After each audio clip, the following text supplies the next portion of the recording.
บ้านเมืองเซิงเนาะ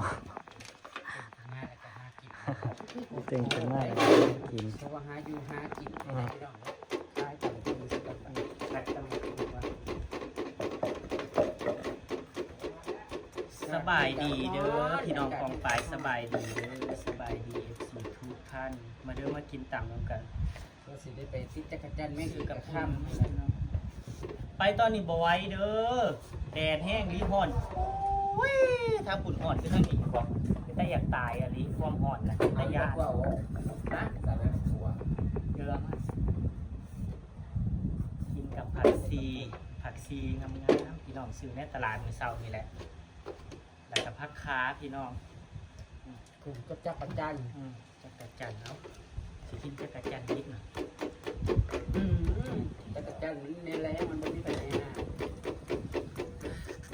นั่งสิกินกับจักรจันทร์กินตำมะฮุงกับจักรจันทร์พี่น้องใครแอเคยกิน เพชรโล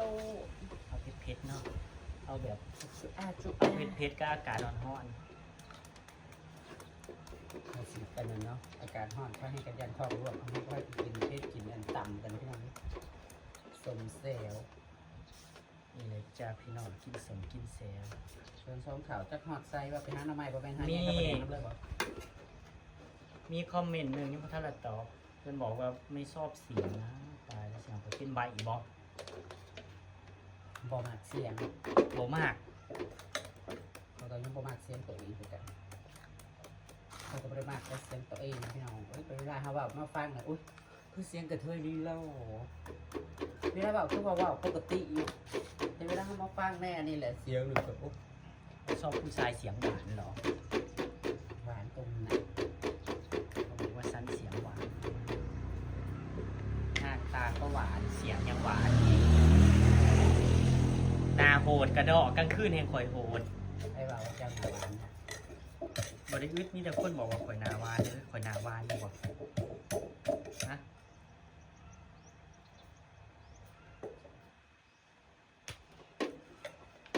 นี่เด้อนี่เด้อ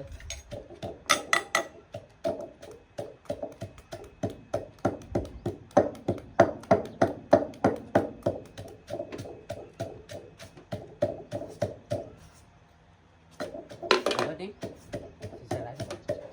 เดี๋ยวพอเหมือนจะ เฮ้ยกระแสแล้วกินได้คนเหมือนกันว่าพักอันตรายนะ ยอมกินที่เลย ต้องมี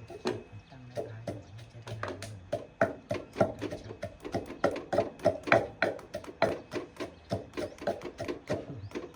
กับวิวขังหลัง200,000เป็นเห็น200,000เหมือนวะ บางที ของซุมหน้าผัดวิวมาแตกเพราะว่าโหลดต่ำบัดของข้าวว่าวิวมาแตกบัดของเธอว่าวิวแตกต่ำหน้า ปีนี้สาธุเด้อสาธุปีนี้ ตรงนี้แหละ ขอให้แตกเด้อปีนี้ ทุกวันนี้ไม่มีคลิปมือค่ะเนาะเนาะทุกวันนี้ก็ไม่มีอะไรจะทงจะถ่ายไม่มีเขาแทนค่ะมีแต่มาตำบอกโอ้โหให้พี่น้องกินเบิ่งค่ะ มันก็น่าเบื่ออยู่ เลือ นะ เครื่องของตัวเองโอ้ยซ้ำแห้งเลือเครื่อง ไม่มีอะไรทำกันจริงๆหรอเราจะได้ มันหอนมันเมื่อยพี่น้องช่วงนี้ป็นยัง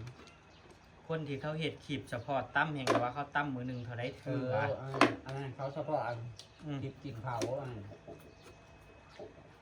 อันนั้นเฉพาะเขาทำเป็นคลิปเฉพาะเลย ตั้มเบิดมือเบิดเวทแล้วชุบน้ำพักกันเห็ด ว่า ยัง แบบแช่แนว ชุบน้ำพักกันเห็ดยัง สีล้วนชิม เอาอีกแล้ว เอามันบอกว่ามันจะเอามันตัวมาหายมันคือผมอะ วงนี้ก็กรอบ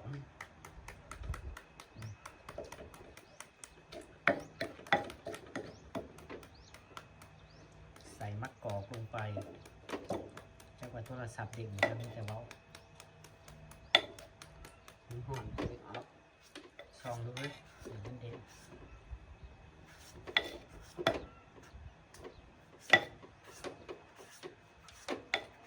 ออกไปไซมาไซบ่ได้จังสีแหละพี่น้องมันแดดจังสี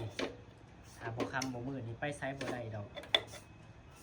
ไปจัง ได้มาอยู่บ้านตุ้ยๆเนี่ยไปใช้เวลาน้ำแข็งเอิ่มจนใหญ่ไปละโอ้จะไปเลย สิไปแหละไม่ว่ามันแดดอยู่มากินรอมากินตำน้ำกันก่อน เตรียมพร้อมเลยคุณจะไปจิจักกันนะ พอดีนี่ไอ้ หรือเราก็มาทันไปแล้วโอ้ยฮะแต่2 โมงอันเฉพาะดีเป็นลมพอดีตายมากเยอะที่บอกมันเคยตุย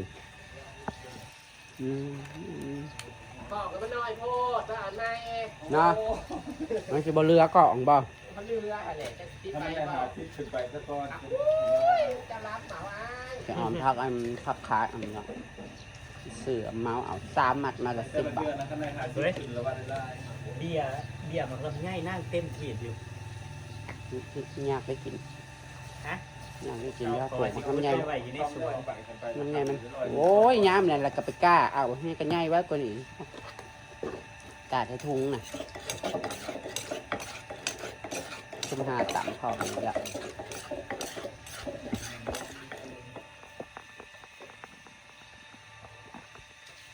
พอแล้วมาหุง ทานมันเบิดเลยเพียงเดียว พอก่อน กินแล้วจังสิพากันไปหาติดจักจันต่อ แต่ว่าพี่น้องก็บ่เห็นคลิปหน้าแล้วแสดงว่าบ่ยังพี่น้อง อืม สบายอ่อนพี่น้องแดดเผากาดแดดเผาทางป้าแล้วก็บ่ได้ยังแหละแต่คุณต้นจ้าที่จริงงามนี่เนี่ยมันบ่ควรที่ขับไปหาเฮ็ดหยังตากแดดเนาะมันเสี่ยงกับการที่เป็นลมแหละนั่นแหละจะเอาชีวิตไปกิน ผัดว่าอยากกินก้อยจักจันเฮ็ดยังไงซะ ยังมือเศร้าเอามานี่เข้ามาแต่ แต่ เศร้า ไปกับอะไรกินมื้ออื่นเศร้าเป็นหยังอีน้อยเอา แต่ว่าสยัง ยังเราไปกินกันนะ ว่าอย่าไปติดยามมื้อเช้ายามมื้อเช้ามันไปยามมื้อเช้านะ ทราบไปไหม มื้ออื่นเช้าก็ไปใหม่ แต่ว่าเรื่องมวยไปทำไปคนเดียวก็จะ อาจจะเท่ากันมาจะมือกินมาเลย แต่ว่าคราวนี้เงินมาให้ตู้นี้ ไปตั้งแต่7 โมงเนาะ โมงมันเท่าว่ามันช่วยแล้ว โอ้โห ที่หาคุณพ่อ ที่5 ละมาโลก ก็เพื่อมาก่อนนี่เก่าโอ้ไปย่างมือเศร้านะมันอยู่รุมแล้วก็มันพอแห้ เธอจักจัน แล้วก็เดินไปคนเดียว นะหลวงพ่อทำหลวง ก็ที่ไปจะกินอีกสักตอนได้พี่น้อง ได้พี่ดาวเอ้ย ต้องเดินโดยตรง กองทัพต้องเดินด้วยทองแล้วจะทุกคนโอ้ยเฮ้ย แต่จะกินนอนสักตอนเลย พอแล้วเว้ย ก็ฮอนดี รั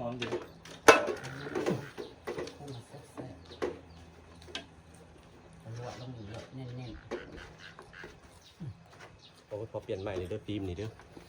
สู่ชีวิตเด้ ๆจุดแม่เนาะ เป็นฟิล์มแต่สู่ชีวิตเด้ มันโตกว่านี้แต่ว่าตัวตอนแรกกันตกใส่น้ำมาม่าเลยอีน้อยจุ่มลงกูว่าโทรศัพท์กูมันสิถ่ายบ่ได้ละกูแล่นเข้าห้องไปเสร็จ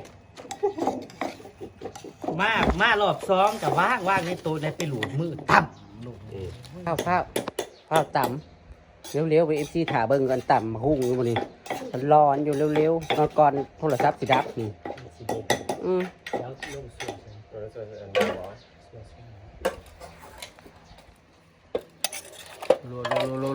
รัว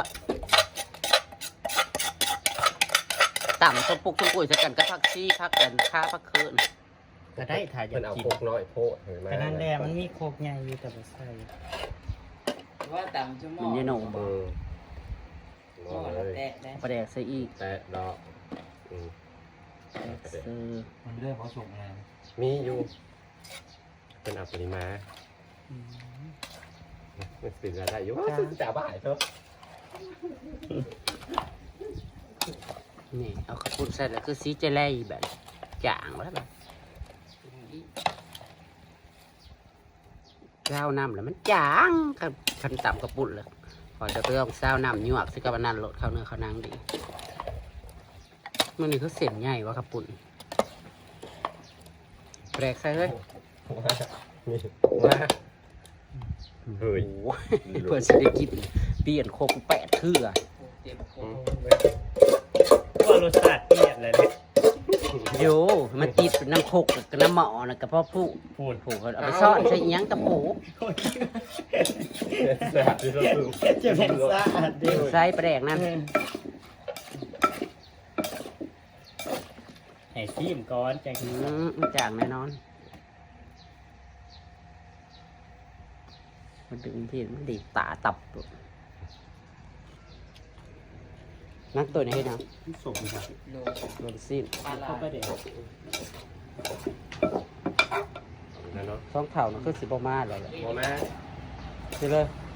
หน่นมาพอดีเลย